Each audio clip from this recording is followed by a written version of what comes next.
ఇప్పుడు ప్రారంభమయ్యేది దేశంలోనే అతి పెద్ద ముఖాముఖి చర్చ. ఆప్కి అదాలత్. మీ రజత్ శర్మ.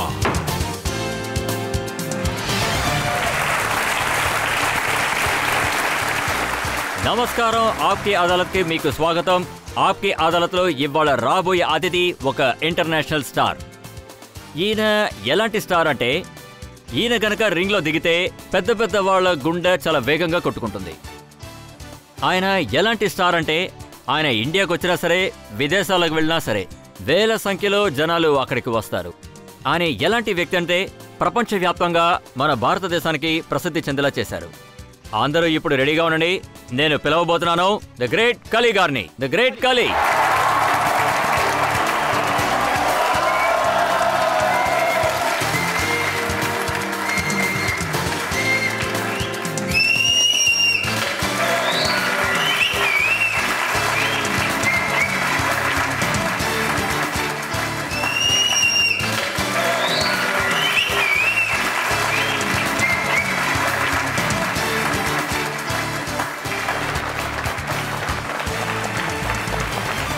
ఆప్కి అదాలత్లో ఇవాల్టి ఎపిసోడ్ మొదలు పెట్టడానికి ముందు, ప్రశ్నలు ఆరోపణలు మోపడానికి ముందు ఇవాల్టి జడ్జ్ అయిన షీల్ మధు గారిని అనుమతి ఇవ్వాల్సిందిగా కోరుతున్నాను. ప్రస్తావన మొదలు పెట్టడానికి అనుమతిస్తున్నాను. కలీ గారు, నేను మీ మీద మొదటి ఆరోపణ మోపడానికి ముందు మీ నుంచి నేను ఒక అష్యూరెన్స్ని కోరుతున్నాను. అదేంటంటే నేను అడిగిన ప్రశ్నలకు మాత్రమే మీరు సమాధానం చెప్పాలి. ఎవరితోనూ గొడవ పడకూడదు. ఖచ్చితంగా మీరు అడిగిన ప్రశ్నలకు సమాధానాలు చెప్తాను. అదంతా సరే, కానీ మీరిక్కడ ఎవరైనా చితక్కొట్టారంటే ఏం చేయాలి? లేదు లేదు, అలా జరగదు. ఎందుకంటే ఇక్కడున్న వాళ్ళంతా నా బంధువులు, ఇంకా నా స్నేహితులు కూడా. అందుకే అయితే మనం సేఫ్గా ఈ ఎపిసోడ్ని మొదలు పెడదాం. ఆప్కి అదాలత్లో మొదటి ఆరోపణ కలీ గారి మీద. ఆప్కి అదాలత్లో ద గ్రేట్ కలీ గారి మీదున్న ఆరోపణ, ఈయన ప్రజల్ని భయపెడతారు. కలీ గారు, మీరు రింగ్లోకి దిగిన తర్వాత మీరు ఫైట్ చేసే తక్కువ, కానీ భయపెట్టేది ఎక్కువ. మీరు మాట్లాడేటప్పుడు, మీరు అరిచేటప్పుడు జనాల గుండె కొట్టుకోవడం ఆగిపోతుంది. అదేంటంటే అది నా స్టైల్ అంటాను.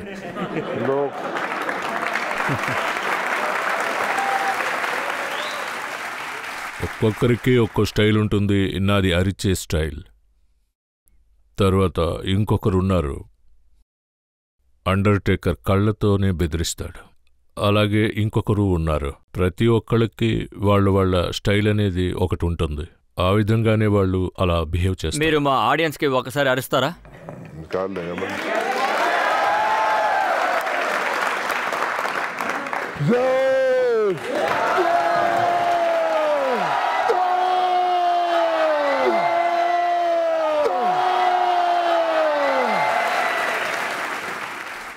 మీరు చిన్నప్పటి నుంచే ఇలాగే ఉండేవారా, లేదా ఇప్పుడు ఇలా మారిపోయారా? లేదు, చిన్న వయసు నుంచి ఏమీ కాదు. తెల్లదొరల దగ్గర నేను నేర్చుకున్నాను.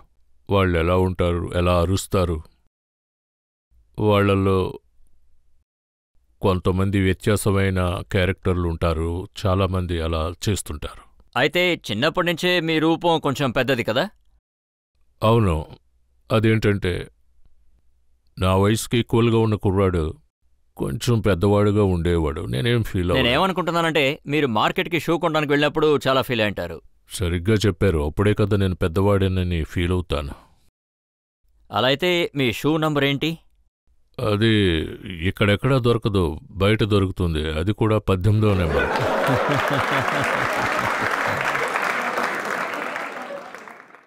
అలాగే నేను ఏం విన్నానంటే మీరు ఎక్కువగా తింటారు అని.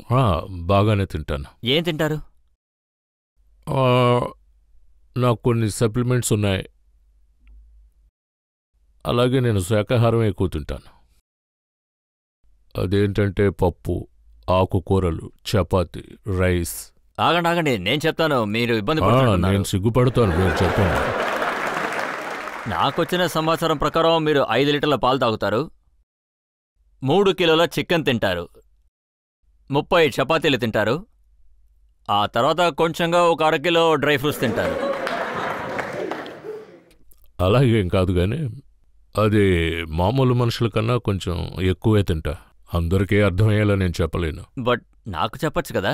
అదే కదా చెప్పాను, ఆ పప్పు, చికెన్, కాయగూరలు ఇవన్నీ తింటాను. తర్వాత ఫుడ్ సప్లిమెంట్స్ ఎక్కువగా తీసుకుంటా. అదే నా దినచర్య.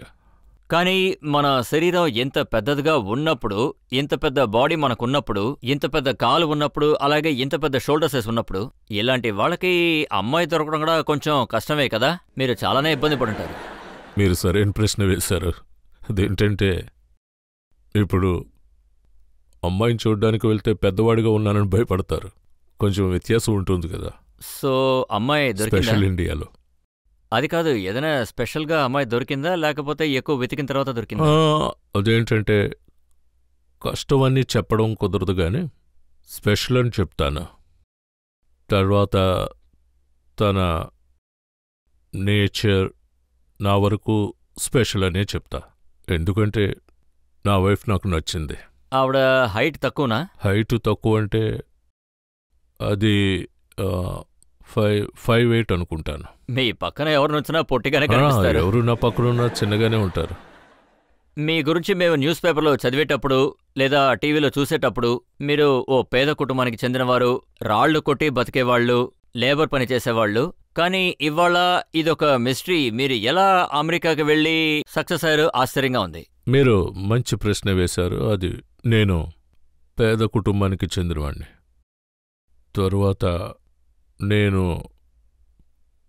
పని చేస్తున్న విధానం ఇంకా ఆ దేవుడి దయ వల్ల ఆత్మ సంతోషంతో ఉన్నాను. నేను ఏదైనా ఒక టార్గెట్ ఫిక్స్ చేసుకుంటే అది కంపల్సరీ చేస్తాను. అది నా ఆలోచన. మీరు డబ్ల్యూడబ్ల్యూఈకి వెళ్ళినప్పుడు ఇండియాలో జనాలు కూడా మిమ్మల్ని చూడటం మొదలుపెట్టారు, మిమ్మల్ని రికగ్నైజ్ చేశారు. మన హిమాచల్ ప్రదేశ్కి చెందిన ఒక వ్యక్తి అంత గొప్ప స్థానానికి చేరుకున్నారన్నారు. మీకు ఇది అనిపించుంటుంది కదా, ఇది నా ఫైట్, ఈ ఫైట్ నేను చెయ్యాలి అని. అది ఎప్పుడు జరిగిందో చెప్తారా? మీరు నా ఫస్ట్ ఫైట్ గురించి అడిగితే అండర్టేకర్. అప్పుడు నేను అండర్టేకర్ని ఓడించాను.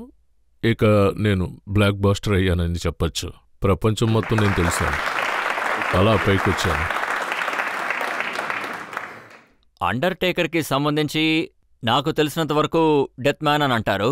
ఆయన్ని చాలా బాగా ప్రొజెక్ట్ చేశారు. ఆ తర్వాత ఆయన కొఫెన్ నుంచి బయటికి వస్తారు. ఆయన ఎదుర్కొండా ఎవరొచ్చినా వాళ్ళని కొట్టేస్తారు. ఇంకా మీకన్నా ముందు ఆయన చాలా మందిని భయపెట్టారు. సో ఫస్ట్ ఫైట్లో కలికి మనసులో ఆ భయం అనేది ఉందా? నా మనసులో ఒక భయం ఉంది. ఏంటంటే డబ్ల్యూడబ్ల్యూఈలో ఉన్నవాళ్ళు, ఇంకా అందులో పనిచేస్తున్న వాళ్ళు, డబ్ల్యూడబ్ల్యూఈ నుంచి ఎవరైనా ఫైర్ చేసిన వాళ్ళు ఎప్పుడూ ఇదే మాట అంటుంటారు, అది చాలా ప్రమాదకరమైనది. నిజమే, చాలా ప్రమాదకరమైందే. వెళ్ళాలా వద్దా అని ఒక సందేహం. అది చెప్పాను కదా, బాగా డేంజరస్ గేమ్. గాయాలు కూడా బాగా ఎక్కువ అవుతాయి. ఏదైనా జరగచ్చు. నా సిచ్యువేషన్ ఏంటంటే రెండిట్లో ఒకటి చూస్ చేయాలి. ఒకటి నేనైతే పేదవాడిగా ఉండాలి, లేదంటే డబ్ల్యూడబ్ల్యూలోనే దూకాలి. నేను నిర్ణయం తీసుకున్నా డబ్ల్యూడబ్ల్యూలోనే ఉండాలని. కాస్త ఆందోళనగా ఉంది, నర్వస్గా కూడా ఉంది. ఎలాగైనా ఆయన పచ్చడి చేయాలని నిర్ణయించుకున్నారు. ఖచ్చితంగా. ఇంకొక మిస్టరీ కూడా ఉంది. మీరు అండర్టేకర్ను కొట్టారు, మీకు మంచి పేరు కూడా వచ్చింది. ఆ తర్వాత మీరు చేసిన ప్రతి ఫైట్ చూసి ప్రజలు ఎంతగానో ఇష్టపడ్డారు. తర్వాత అండర్టేకర్తో మీ చివరి ఫైట్. ఆ సమయంలో డబ్ల్యూడబ్ల్యూఈ చూసిన వాళ్ళందరికీ ఖచ్చితంగా మీరే గెలుస్తారనిపించింది. మీరు ఆయన్ని బాగానే కొట్టారు, కానీ చివరి క్షణంలో అసలేమైంది? ఆయన విన్నారు. అలా జరుగుతూనే ఉంటుంది. ఒకసారి గెలుస్తాం, ఒకసారి ఓడిపోతాం. అదేంటంటే ఇది చెప్పడం కుదరదు. గెలుస్తామా లేదా ఓడిపోతామా అన్న విషయం పక్కన పెడితే గనుక అందులో కొన్ని కష్టాలుంటాయి. అలాగని ఇంట్లోనే ఉండి ఏం చేయలేము అనుకుంటే అప్పుడు మన మీద మనకున్న నమ్మకం పోతుందంట. ఏమంటానంటే గెలుపు ఓటములు సహజమని. అందుకని మన నమ్మకాన్ని కోల్పోకూడదు.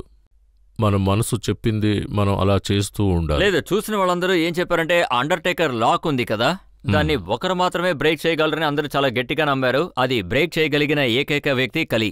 ది గ్రేట్ కలి విజయం సాధించలేదు. నేను అదే అంటున్నాను. ఖచ్చితంగా గెలిచి తీరాలనేం కాదు. ఒక్కోసారి ఓడిపోతూ ఉంటాను, కానీ దానికి నేను ఒప్పుకుంటా, మళ్ళీ గెలుస్తాను కదా అని. 10 సార్లు ఓడిపోతే 10 సార్లు గెలిచాను కూడా.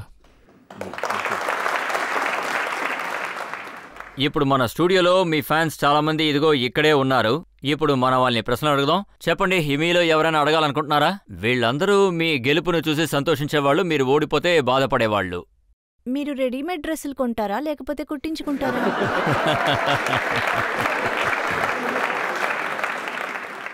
నేను స్పెషల్గా కుట్టించుకుంటాను. ఆర్డర్ పెట్టుకొని అలా కుట్టించుకుంటా. కానీ మోస్ట్లీ నాకు నా సైజ్ బట్టలు దొరుకుతాయి. అదేంటంటే అమెరికాలో బిగ్ అండ్ స్టాల్ స్టోర్ ఉంది. అక్కడ ఎంత లావుగా ఉన్న వాళ్ళకైనా వాళ్ళకి బట్టలు దొరుకుతాయి. నేనైతే కొంచెం స్టైల్గా ఉన్నవి చూసుకుంటా, నా బాడీకి సరిగ్గా ఫిట్ అయ్యేవి. ఇది మీ స్టైలా? కాదు, అది స్టైల్ కాదు, నా బాడీకి సెట్ అయ్యే విధంగా ఉండాలి. కొంతమంది అయితే ఉంటారు, వాళ్ళు వేసుకున్న టీషర్ట్లు ఇక్కడి వరకు ఉంటాయి. ఇక ఇంత పెద్ద టీషర్ట్లు వేసుకుని నేను ఇండియాకు వస్తే ఇక్కడ ఉన్న వాళ్ళు నేనేదో ఫ్యాషన్ షోకి వెళ్ళొచ్చాను అనుకుంటారు. అందువల్ల కల్చర్ వరకు నేను పాటిస్తాను. ఫిట్గా ఉండాలి, బాగుండాలి. మీ నిజమైన పేరు దిలీప్ సింగ్ రాణా కదా? మీ తల్లిదండ్రులు పెట్టిన పేరు. తర్వాత ఈ కలి అనే పేరు ఎక్కడి నుంచి వచ్చింది? కలి అంటే అక్కడ ప్రతి ఒక్క క్యారెక్టర్కి ఒక పేరు పెడతారు. అది అండర్టేకర్ పేరైతే మార్క్, రియల్ నేమ్. ఇంకా కేన్ ప్లేయర్ గ్లైండ్. నా పేరు దిలీప్ సింగ్ రాణా, గ్రేట్ కలి. ఈ కలి అనే ఐడియా ఎక్కడి నుంచి వచ్చింది? వాళ్ళే నాకిచ్చారు, అదే WWE. నేనేం విన్నానంటే మీరు ప్రతిసారి జై కాళీని అంటారట, అందులోంచే మీకు కలి అనే పేరు వచ్చిందట. లేదు, అలాంటిదేమీ లేదు. అయితే లేదు, అలాంటిదేమీ లేదు. కలి ఆరోపణలు చాలా ఉన్నాయి. పర్వాలేదు, మీరేం భయపడకండి, మంచినీళ్ళు తాగండి. నేను మిమ్మల్ని మంచి ప్రశ్నలే అడుగుతాను. లేదు, అదేమీ కాదు. మీరు ప్రశ్నలు అడగండి, వాటికి నేను జవాబులు చెప్తాను. అయితే నేను భయపడాల్సిన అవసరం లేదు. లేదు, కంగారేం లేదు. ఇప్పుడు మనం ఒక బ్రేక్ తీసుకుందాం. బ్రేక్ తర్వాత ఆప్కి అదాలత్లో ద గ్రేట్ కలి గారి మీదున్న కేస్ ఇంకా ప్రజల ప్రశ్నలు కొనసాగుతాయి.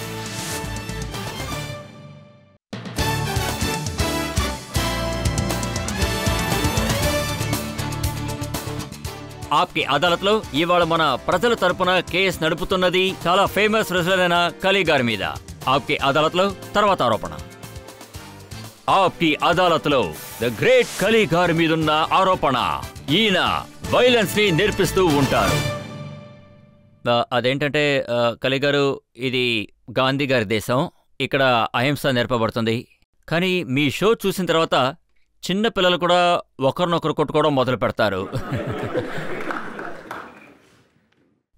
నాకు తెలిసి ఇది చాలా మంచి విషయం. ఏంటంటే ఏ ఒక్కరైనా అది ఏంటంటే ఒక చెంప మీద కొడితే ఇంకో చెంప చూపించమన్నారు కదా, అలా ఆ విధంగా ఎవరు కొట్టట్లేదు, డైరెక్ట్ గా గుచ్చి రక్తం ఎలా వస్తుందని చూస్తున్నారు. లేదు, మంచి విషయమే. ఎవరి మీదనో కోపం వస్తే అది వాళ్ళ ఫీల్డ్లో రెస్లింగ్ చేయాలి. అక్కడ గనుక పంచిస్తే మంచిదే. అంటే అనవసరంగా ఏది చేయకూడదు. ఒకవేళ ఇందులో నిజంగా గనక ఎవరైనా కొడితే వాళ్ళని కొట్టచ్చు, అదేం పెద్ద. మీరు రింగ్ బయట ఎవరైనా కొట్టారా? ఇప్పటివరకు అలా కొట్టలేదు. ఎప్పుడైనా మీ చేయి తగిలి పొరపాటున తర్వాత వాళ్ళు హాస్పిటల్లో వెళ్ళి చేరారా? లేదు, అలాగేం లేదు. నేనేం విన్నానంటే బ్రైన్ అని ఒక వ్యక్తి ఉండేవారు. కలి గారు ఆయన ట్రైనింగ్ అప్పుడు ఒక ఫ్లాప్ జాక్ కొట్టారు, దాంతో ఆయన చనిపోయారు. ఇది అవును, అది నిజమే. కానీ అదేం పెద్ద విషయం కాదు. రింగ్ లోపలే, అది బయట ఏమీ కాదు, అది రింగ్ లోపలే. అది కాలిఫోర్నియాలో జరిగింది, ఇంకా శాన్ ఫ్రాన్సిస్కోలో, అక్కడ అలా జరిగింది. ఆ ఇన్సిడెంట్లో ఏమైంది? అదే అక్కడ ఇలాగే జరిగింది. ఎలా అంటే స్పైన్ ఇలా తిప్పాను, అది తల వెనుక భాగం, అలా అయిపోయాడు. అప్పుడు మీ మనసుకి చాలా కష్టం అనిపించిందా? కష్టంగానే అనిపించింది. అయితే అది గేమ్ కదా.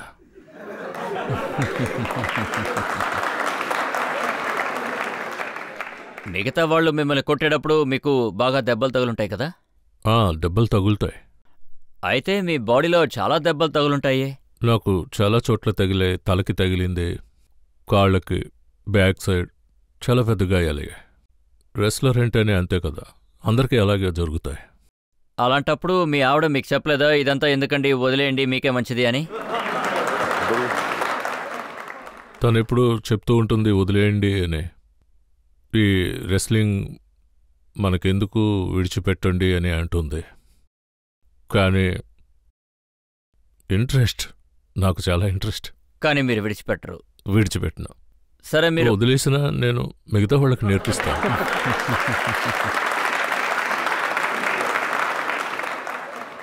నేను మీతో వైలెన్స్ గురించి మాట్లాడాను, హింస గురించి మాట్లాడాను, కొట్టడం గురించి మాట్లాడాను. వీటన్నిటికన్నా మీరు రింగ్ లోపల చాలా విషయాలు చేస్తారు. ఈ రెజ్లింగ్ చేసేటప్పుడు మధ్యలో కిస్సింగ్ ఎక్కడి నుంచి వచ్చింది? అది వాళ్ళందరికీ వాళ్ళ దృష్టిలో నేను ఎలా కనబడతానో అలాగే ఆ విధంగా ఉంటాను.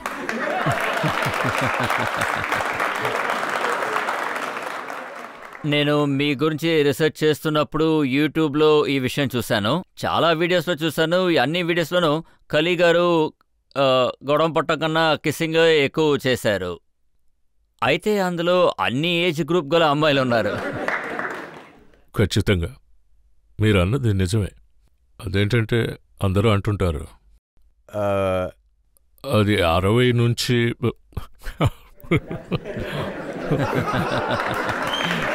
6 నుంచి 60 వరకు. ఇది చూసారంటే మీ వైఫ్ ఏమంటారు? తను కూడా ఏమీ పట్టించుకోదు, మీరు అలాగే కదా ఉంటారు.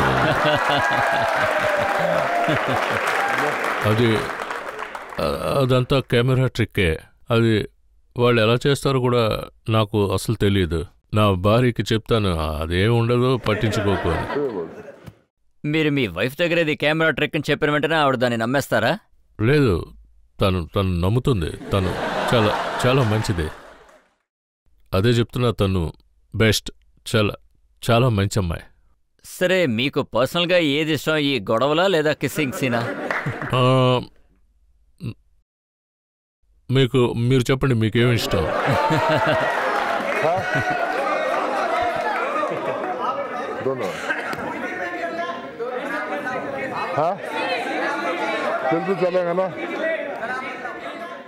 సరే, మీరు చెప్పండి, మీకేం నచ్చుతుందో చెప్పండి.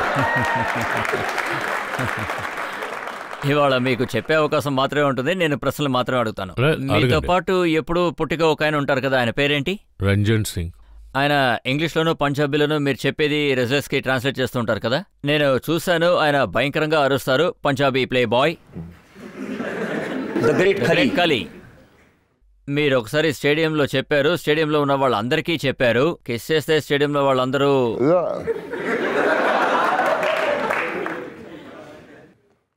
అది మీరే అంటున్నారు, పంజాబీ ప్లే బాయ్ అని, అందరూ కిస్ పెడతారు అని. అదే అందరికీ తెలుసు, అలాగే నాకు పేరు వచ్చింది పంజాబీ ప్లే బాయ్ అని. చూడండి, పిల్లలు ఫైట్ చేయడం నేర్చుకుంటే మంచిదన్నారు, అలాగే ఇది కూడా నేర్చుకుంటే మంచిదేనంటారా? లేదు, అంటే అది డిఫరెంట్ అయిన విషయం, చూపులు బట్టి ఉంటుంది.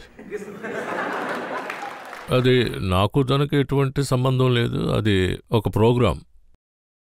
తనకి నాకు ఎటువంటి సంబంధం లేదు. అంటే ప్రజలు వాళ్ళ దృష్టితో వాళ్ళు చూస్తుంటారు కదా. అంటే అక్కడ జరిగినంత ఒకే దృష్టితో చూడాలి కదా. అయితే మీరు ఆ దృష్టితోనే చూడండి. కలీ, ఇప్పుడు మనం ఒక చిన్న బ్రేక్ తీసుకుందాం. బ్రేక్ తర్వాత మనం తిరిగి వచ్చిన తర్వాత ఈ కేసుకి సంబంధించి ప్రశ్నలు అన్నీ కొనసాగుతాయి. డబ్ల్యూడబ్ల్యూఈలో ఫైట్స్ జరిగేటప్పుడు అది రెజ్లింగ్ కాదు, అంతా ఎంటర్టైన్మెంట్ కోసమే జరుగుతుంది, అదంతా నకిలీ. ఎవరైనా గేమ్ నకిలీ అంటే నాతో రండి, నేను చూపిస్తానండి. తర్వాత నేను సమాధానం ఇవ్వాల్సిన అవసరం లేదు.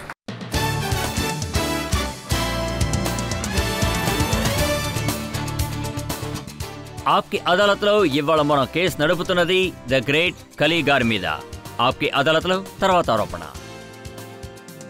ఆప్కి అదాలత్లో ద గ్రేట్ కలీ గారి మీదున్న తర్వాత ఆరోపణ. ఈయన ఫైట్స్ అన్నీ కూడా ఫేక్ గానే ఉంటాయి. కలీ, ఈ విషయం చాలా మంది చెప్పారు. అలాగే మన ఊళ్ళో ఎంతో ఫేమస్ అయిన దారా సింగ్ గారు, ఆయన అనౌన్స్మెంట్ నేను చదివాను. ఆయన ఏమన్నారంటే డబ్ల్యూడబ్ల్యూఈలో జరిగే ఈ ఫైట్స్ అది రెజ్లింగ్ కాదు, అంతా ఎంటర్టైన్మెంట్ కోసమే జరుగుతుంది, అదంతా నకిలీ అని. అనుకునేవాళ్ళు అనుకుంటారు. అది ఎంత ఈజీ అనుకుంటే అది యూపీ వాళ్ళు, గుజరాత్ ఇంకా అందరూ రింగ్లో ఉంటారు కదా, చెప్పారు కదా నాతో రండి, ఎవరు దాన్ని డూప్లికేట్ అని అన్నారో వాళ్ళకి నేను చూపిస్తా. అలా నకిలీ అన్నవాళ్ళు మొత్తం వచ్చి చూశారంటే అది ఏంటనేది వాళ్ళకి బాగా తెలుస్తుంది, ఇది నిజమా లేదా ఫేకా అని. నేనైతే ఇందులో ఉన్న నిజాలు చూపిస్తాను. మీరు పైకెత్తి కింద పడేస్తూ ఉంటారు కదా, అది నిజంగానే చేస్తుంటారా? అవును, అన్నీ నిజాలే. అలా ఎత్తి పడేస్తే ఎవరైనా చనిపోవచ్చు కదా? చనిపోవడం అంటూ ఉండదు, అందుకేగా ట్రైనింగ్ తీసుకున్నాం. 10 సంవత్సరాలు ట్రైనింగ్లోనే ఉంటాం. అయితే ఎప్పుడైనా ప్రాబ్లం వస్తుంది, దాన్ని ప్రయత్నిస్తాం, అలాగే చేసేస్తాం. నేను కూడా చూశాను, వాళ్ళు కింద పడిపోయిన తర్వాత రోప్ మీద ఎక్కి వాళ్ళ బాడీ మీద పైనుంచి జంప్ చేస్తారు, అది కూడా నిజమేనా? ఖచ్చితంగా. తర్వాత ఆ వ్యక్తి లేచి ఫైట్ కూడా చేస్తారు. అది ఒరిజినల్లే, ప్రజలకి విశ్వాసం కలగడంలా. దాన్ని నమ్మరు, ఎలా మళ్ళీ లేచి నుంచొని ఫైట్ చేస్తున్నారని, పైకి కిందకి పడుతున్నారు, ఇదంతా కెమెరా ట్రిక్ అనుకుంటారు. సో మీకు నేను విషయం చెప్తా, వైఫ్కి చెప్పండి ఇది అసలు కెమెరా ట్రిక్ కాదని, చెప్పండి ఇదంతా ఒరిజినల్ అని. నేననేది ఏంటంటే ఈ రెస్లింగ్ అనేది ఒరిజినల్లే. దెబ్బలు బాగా తగులుతాయి. ఈ డబ్ల్యూడబ్ల్యూఈలో ఎలా తగులుతాయి అంటే ఎంత ఎక్కువగా అంటే ఏ స్పోర్ట్స్లోనే ఇలా ఉండదు, ఎటువంటి స్పోర్ట్స్లోనైనా. ఫుట్బాల్ అయినా, బాక్సింగ్, ఏ స్పోర్ట్స్ అయినా సరే ఇలా ఉండదు. ఒకవేళ అంత అబద్ధమైతే ఎందుకని గాయాలవుతాయి? ఆ విధంగా అసలు జరగకూడదుగా. కొంతమంది రెఫరీని కూడా కొడతారు, అది కూడా నిజమేనా? అవును, అది రియలే. మీరు ఏదైతే చూస్తున్నారో అంతా రియలే. రింగు బయటికి వెళ్లి ఒకళ్ళని కొడతారు, అది నిజమేనంట? అది కూడా నిజమే. రూల్స్ అండ్ రెగ్యులేషన్స్ అంటూ ఏముండవా? నియమాలంటూ ఏముండవు, ఎవరైనా కొట్టచ్చు. అది మీ దృష్టికి కనబడేదంతా ఒరిజినలే. రూల్స్ని ఫాలో అయితే గేమ్స్ జరగవు కదా. అది రూల్స్ అండ్ రెగ్యులేషన్స్ ఒక ఆటకు తగినట్టుగా అలా ఉంటుంది. ఒకసారి చూసారంటే కొట్టడానికి చైర్ తీసుకుని వస్తూ ఉంటారు. అది కూడా నిజమే, ఒరిజినలే. అది చైర్తో కొట్టకూడదు, ఇలాంటివి చేయకూడదు అని రూల్స్ లాంటివి ఏం లేవా? లేదు, అందుకని ఇది డబ్ల్యూడబ్ల్యూఈ. ఇందులో అన్నీ రియలే. నేనేం విన్నానంటే మ్యాచ్ ఉంటాయి కదా, ఒకదానిపైన ఒకటని బెడ్స్ కూడా ఉంటాయి, అలాగే మ్యాట్ కింద దెబ్బ తగలకుండా ఉండడానికి స్ప్రింగ్ కూడా పెడతారట. లేదు, అలాంటిదేమీ లేదు, మీకు చెప్తాను. దానికి ఒక స్టీల్ బీమ్ ఉంటుంది, ఆ తర్వాత దాని మీద అది దాన్ని ఏమంటారు, ప్లాంక్, వుడెన్ ప్లాంక్, ఇంత దళసరిగా ఉంటుంది. దాని కింద ఏదైనా ఉంటే అది గుచ్చుకుంటుంది. అలాగే స్ప్రింగ్ కనుకుంటే టోటల్గా కిందకి దిగిపోతుంది. కాబట్టి దాన్ని ఎంత సాలిడ్గా చేస్తారు, ఎంతో సాలిడ్గా. అందరూ అనుకుంటారు కింద స్ప్రింగ్ ఉంది అనుకొని, అదంతా భ్రమ. అది ఈ హైట్లో ఉంటుంది, అది 4 feet ఉంటుంది. అందులో ఇలా ఈ విధంగా వుడెన్ ఫ్లాంక్స్ ఉంటాయి. దానిపైన ఒక ప్యాడింగ్ ఉంటుంది, దానిపైన క్యాన్వాస్ కవర్ కప్పుతారు. స్ప్రింగే గనుక ఉంటే కింద మైక్ ఉంటుంది, శబ్దాలు కూడా ఎక్కువగా వస్తాయి. ఆ విధంగా అలాంటిదే ఉండదు. పైనంతా వుడ్ ఇంకా ఐరన్, ఇటుపక్క 2 ఉంటాయి. అది స్టీల్ బీమ్ ఇలా ఉంటుంది. అలాగే కొంతమందికి రక్తం కారుతూ ఉంటుంది కదా, అది కూడా నిజమేనా? అది కూడా అసలైందే. నేనేం విన్నానంటే అదొక క్యాప్సూల్, ఒక అమెరికన్ ఛానల్ లాస్ ఏంజలస్లో ఉంటుంది, ఒక క్యాప్సూల్ తీసుకొచ్చి రెఫరీ ఇస్తారట, అది వేసుకోగానే ఇక్కడ అక్కడ రక్తం కారుతుందట. లేదు లేదు, అలాగేం కాదు, ప్రజలు అనుకునే భ్రమ. క్యాప్సూల్ అలాంటివి ఏమి ఉండవు, ఇదేం సినిమా షూటింగ్ కాదుగా. ఒకవేళ అలా క్యాప్సూల్ కానీ ఉంటే ఆ క్యాప్సూల్ తీసుకొని తల మీద పెట్టుకుంటే అప్పుడు అక్కడ దగ్గరగా 25-30 మంది జనం ఉంటారు. వాళ్ళందరూ లేచి వెళ్ళిపోతారు కదా. వాళ్ళు ఏమంటారు, మమ్మల్ని వెధవలు చేస్తారా అని. డిస్టెన్స్, ఈ విధమైన డిస్టెన్స్ ఉంటుంది. 3-4 అడుగుల డిస్టెన్స్. ఆడియన్స్ అలా ఫుల్గా కూర్చుని ఉంటారు. అక్కడ ఒకరో ఇద్దరో కాదు, సుమారు 6,000 మంది ఉంటారు జనం. ఒకవేళ అవన్నీ అబద్ధాలే అయితే నేను మీకు ఖచ్చితంగా నిజం చెప్తా. మీరు చూడండి, మీరు అన్నట్టు ఆ విధంగా అక్కడేమీ జరగదు. నేను ఇదివరకే చెప్పినట్టు ఇది ప్రజల యొక్క భ్రమ. ఇప్పుడు మీరు అంటున్నారు కదా అదే క్యాప్సూల్ గురించి. అది ఈ గేమ్లో ఆ క్యాప్సూల్కి ఎటువంటి ఉపయోగం ఉండదు. మీరు ఏమంటున్నారంటే డబ్ల్యూడబ్ల్యూఈలో జరగదు, ఇంకెక్కడైనా? లేదు, ఒకవేళ ఎక్కడైనా జరగచ్చు, నేను లేదని చెప్పను. నేను తప్పేమి చెప్పలా. మీరు చెప్పినట్టు ఎక్కడైనా జరిగి ఉండొచ్చు ఆ క్యాప్సూల్ విషయం. అయితే నేను చూసినంత వరకు ఆ క్యాప్సూల్ అనే దానికి ఏ వాల్యూ లేదు. నేను మీకు ఆ క్యాప్సూల్ కూడా చూపిస్తాను. నేను ప్రత్యేకంగా జర్మనీ నుంచి దీన్ని ఆర్డర్ చేసి తెప్పించాం. అలాగా? ఆ క్యాప్సూల్లో కొంచెం నీళ్లు కలిపితే చాలు, చూడటానికి అది బ్లడ్ లాగే ఉంటుంది. రియల్గా సరే, నెక్స్ట్ గేమ్లో మనం కూడా క్యాప్సూల్ వాడుకుందాం. దెబ్బలు తగిలేంతగా ఏముండదు కదా. ఈ షో అయిపోయిన తర్వాత మీరన్న క్యాప్సూల్ నాకు ఇవ్వండి. ఊరికే ఏ గొడవలు ఉండవు కదా, దాన్ని తీసుకొని ఇలా నెత్తి మీద పెట్టుకుంటే సరిపోతుంది. నా దగ్గర ఒక క్యాప్సూల్ ఉంది. చూపించండి. సరే, నేను ఒప్పుకుంటాను. దాన్ని నాకు ఇవ్వండి. మీరు ఇందులో నేను మీకు నీళ్లు పోసి చూపిస్తాను. దాన్ని ఇవ్వండి, నేను యూజ్ చేస్తాను. ఇవ్వండి, పర్వాలేదు. నాకు ఒకసారి మీరు ఇవ్వచ్చు కదా దాన్ని. లేదు లేదు, నేను మీకు చూపిస్తాను, ఒకవేళ మీకు ఇది యూస్ అవ్వచ్చు. దాన్ని ఉపయోగించి నేను ఆడతాను. రక్తం చిందించాల్సిన పని లేదు. చూడండి, ఇందులో కొంచెం నీళ్లు తగిలిన వెంటనే చూడండి ఇది రక్తంలో ఎలా మారిపోయిందో. నాకు తెలిసి ఇదిగో చూడండి, విరక్కొడతాను. దాన్ని నాకు ఇవ్వండి, నాకు యూజ్ అవుతుంది. దాన్ని ఇస్తే నేను లేదు, నేను సీరియస్గానే చెప్తున్నా. అదేంటంటే ఇది సినిమాలకి చాలా బాగా ఉపయోగపడుతుంది. దీన్ని యూజ్ చేయరు, ఎందుకంటే చుట్టూ 5,000 మంది జనాభా ఉంటారు. లేదు, ఇటువంటి దాన్ని యూజ్ చేయడం కుదరదు. ఎందుకంటే ఈ గేమ్లో బిలియన్ డాలర్స్ని యూజ్ చేస్తారు. ఒకవేళ మీరు చెప్పినట్టు ఈ క్యాప్సూల్ వర్కౌట్ అయ్యిందంటే ఇక గ్రేట్ ఖలీకి అండర్టేకర్కి పనే ఉంటుంది. చెప్పండి. సరే, మేము ఒప్పుకుంటున్నాం, ఖలీ గారి రక్తం నిజమేనని. ఆయనది నిజమైన రక్తం. అక్కడంతా ఒరిజినల్ రక్తమే ఉంటుంది, అలాగే మీకు కనిపిస్తుంది. అలాగే నేను మీ ఫైట్స్ చాలా చూశాను, మిగతా వాళ్ళ రక్తం మీరు రప్పిస్తూ ఉంటారు. జరుగుతుంది. అదేంటంటే ఒక్కోసారి ఓడిపోతాం. నేను 10 సార్లు ఓడిపోతే 10 సార్లు గెలుస్తా. ఒకసారి ఓడిపోతే మళ్ళీ గెలుస్తాం. ఆడియన్స్ నుంచి ఎవరైనా ఈయన ఫైట్ గురించి అడగాలనుకుంటున్నారా? సార్, మీ యొక్క ముఖ్యమైన ఫైట్ జరిగింది. ఆ ఫైట్లో చూసినట్లయితే అప్పుడు మీకు ఇంగ్లీష్ తెలియనందువల్ల మీరు ఫైట్లో ఓడిపోయారు. అలాంటి ఫైట్ ఏమైనా జరిగిందా సార్? అప్పుడు మీతో ఉన్న వాళ్ళెవరు ఇప్పుడు మీతో లేరు. సంవత్సరానికి 300 ఫైట్లు చేస్తాం. నాకు డీటెయిల్డ్గా ఒక్కో ఫైట్ గురించి గుర్తులేదు. లేదు, బేసికల్గా ఆయన ఏం అడగాలనుకుంటున్నారంటే ఇంగ్లీష్ రానందువల్ల మీకు ఏదైనా ప్రాబ్లంగా ఉందా? యాక్చువల్గా నాకు ప్రాపర్ ఇంగ్లీష్ తెలీదని చెప్పను. అదేంటంటే రాదని కాదు, తెలీదని కూడా నేను అన్నా. నాతో నా మేనేజర్ ఉన్నారు, రంజన్ సింగ్. చెప్పాలంటే ఆయన ఒక రైటర్ డబ్ల్యూడబ్ల్యూఈలో. తర్వాత ఆయన అక్కడే యుఎస్ఏలో పుట్టారు. సో డబ్ల్యూడబ్ల్యూఈలో ఇంగ్లీష్ మాట్లాడినా అతను ప్రాపర్ ఇంగ్లీషే మాట్లాడేవారు, ఎంతో క్లీన్గా. ఒకసారి ఏదైనా ఇంగ్లీష్లో ఆయన చెబితే ప్రజలకు అర్థమవుతుంది. అదేంటంటే నేను మాట్లాడితే అది హిందీ, ఏంటిది ఈ భాష అంటే నేను మాట్లాడిన హిందీయే వాళ్ళకి అర్థమవుదు. మీరంటున్నారు అది ఇంగ్లీష్ అని, అది డిఫరెంట్ అయిన క్యారెక్టర్స్. అదే మాంకా క్యారెక్టర్ అంటే ఆ క్యారెక్టర్ మాటలు రానివాడని కాదు, అది ఒక డిఫరెంట్ క్యారెక్టర్ అని చెప్పచ్చు. అన్ని వాళ్ళ క్యారెక్టర్స్ బట్టి జరుగుతుంది. నిజం చెప్పాలంటే నేను కొంచెం భయపడ్డాను ఇక్కడ ఆప్కి అదాలత్లో మీరు సరిగ్గా మాట్లాడగలరో లేదో అని. కానీ ఇప్పుడు చెప్తున్నాను, మీరు చాలా చక్కగా మాట్లాడారు, బాగా మాట్లాడారు. Thank you. తర్వాత మీరు ఇంత చెప్పారు కాబట్టి మిమ్మల్ని నేను ఒకటి అడగాలనుకుంటున్నాను. అక్కడ జరిగే ఫైట్స్లో మీకు ముందే స్క్రిప్ట్ ఇస్తారట. అందరూ ఇవి స్క్రిప్టెడ్ అంటున్నారు, ఇదంతా డ్రామానే అంటారా? మీరు కెమెరాలో ఏమైతే చూస్తారో అదంతా రియలే. ఒకరిని కొడతారు, వాడికి రక్తం వస్తుంది, అదంతా రియలే. తర్వాత మీకు వచ్చే డాలర్ నోట్స్ అవన్నీ రియలే కదా? అది కూడా అసలైంది.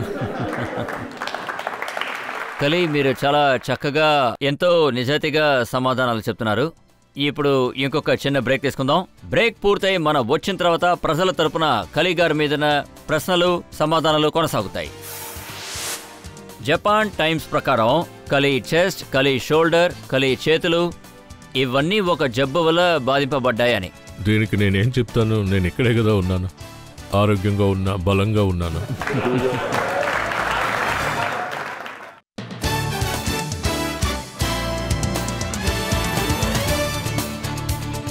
ఆప్కి అదాలత్లో మనం ఈ కేసు నడుపుతున్నది గ్రేట్ కలీ గారి మీద.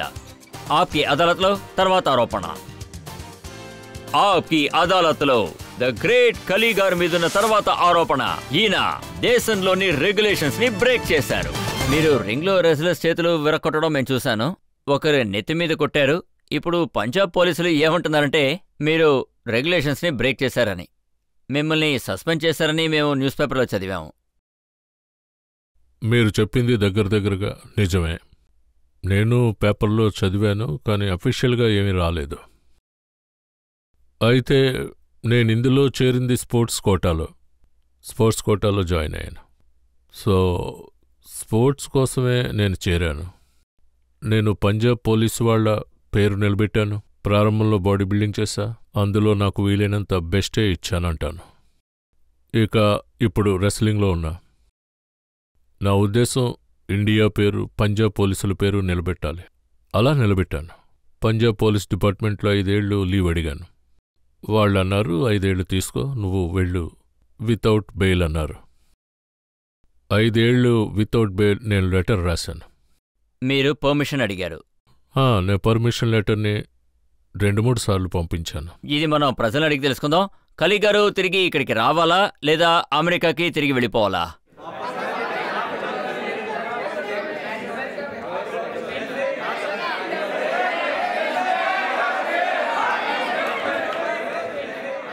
చూడండి కలీ, ఇక్కడ ఉన్న చాలామంది మీరు ఇక్కడ రెజ్లింగ్ చేయాలనే చెప్తున్నారు. సో మేము వీళ్ల తరపు నుంచి పంజాబ్ పోలీసుల దగ్గర మీకు లీవ్ ఇవ్వాలని కోరుకుంటాంలేండి. Thank you. నేను ఇక్కడ మీకు విషయం చెప్పాలి. ఒకవేళ నేను రూల్స్ని బ్రేక్ చేస్తే గనక, నేనైతే ఎటువంటి క్రైమ్ చేయలేదు. నేను ఎవరిని బాధించలేదు, ఎవరి దగ్గర ఏమీ దొంగిలించలేదు, అసలు అలాంటిదేమీ లేదు. చేశాను, అయితే అది దేశం కోసమే, అది మన దేశం కోసం. అయితే మీరు ఇండియాకి ఎప్పుడు తిరిగి రారా? లేదు, తిరిగి రానని చెప్పను. నేను అక్కడికి 9-10 ఇయర్స్ అయింది వెళ్ళిపోయి. అయితే ఇండియాని ఎప్పుడు నేను మర్చిపోను, ఎక్కువ మాట్లాడుతూనే ఉంటాను. ఇండియా ఇలాంటిది అలాంటిది. కలీ, ఇది జపాన్ టైమ్స్, ఇది జపాన్ న్యూస్ పేపర్. ఇందులో ఒక ఆర్టికల్ వచ్చింది, ఇది మీరు చదివారో లేదో నాకు తెలీదు. ఇందులో ఏముందంటే కలీ గారికి ఒంట్లో బాలేదు. జపాన్ టైమ్స్ ప్రకారం కలీ గారి వీపు, కలీ గారి షోల్డర్, కలీ గారి చెస్ట్, ఇంకా ఆయన చేతులు, ఇవన్నీ ఒక జబ్బు వల్ల బాధింపబడ్డాయని. చూడండి, దీనికి నేనేం చెప్తాను? నేను ఇక్కడే కదా ఉన్నాను, ఆరోగ్యంగా ఉన్నా, బలంగా ఉన్నాను. చూస్తున్నారుగా.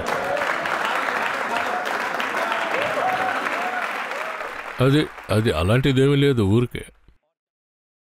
అది జపాన్ వాళ్ళు చెప్పిన విధంగా ఏమీ జరగదు. ఎవరెవరు ఏదో ఒకటి మాట్లాడుతూ ఉంటారు, అలా ఏం ఉండదు. ఆ దేవుడి దయ ఉన్నంత వరకు నేను ఆరోగ్యంగానే ఉంటాను.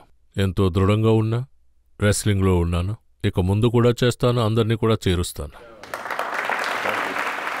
కలీ, మేము మీ మీద అన్ని రకాల ఆరోపణలు వేశాం. మీరు చాలా చక్కగా అన్నిటికీ సమాధానం చెప్పారు. ఇప్పుడు మనం ఒక బ్రేక్ తీసుకుందాం. బ్రేక్ తర్వాత మనం వచ్చి విందాం ఆప్కి అదాలత్లో ఇవాల్టి judge Haryana police IG she'll Madhur ఆయన ఇచ్చే తీర్పేంటో విందాం.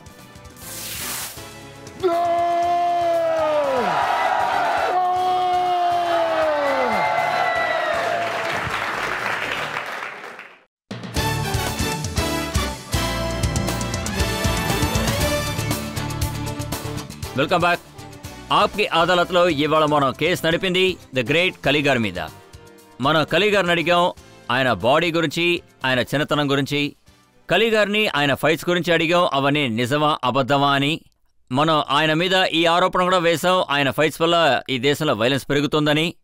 మనం కలీ గారిని ఆయన పంజాబ్ పోలీస్ కమిట్మెంట్ గురించి కూడా అడిగాం. ఇప్పుడు టైం వచ్చేసింది ఇవాల్టి జడ్జ్ షీల్ మధు గారి తీర్పేంటో విందాం. గవర్నీలు దిలీప్ సింగ్ రాణా ఉర్ఫ్ కలీ,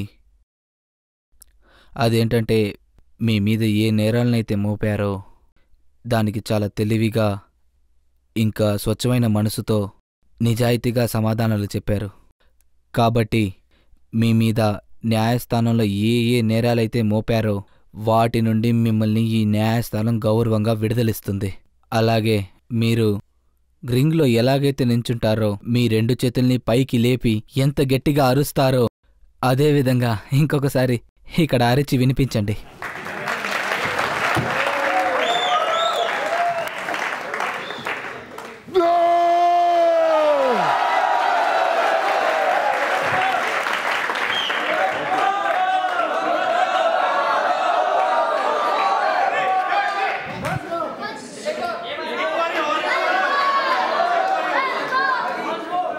One more.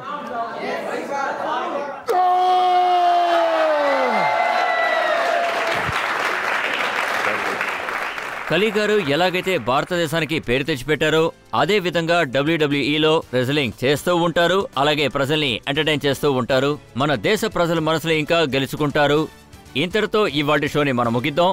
రాబోయే ఎపిసోడ్లో ఇంకొక అతిథితో నేను మీ ముందరకు వస్తాను. అప్పటి వరకు సెలవు.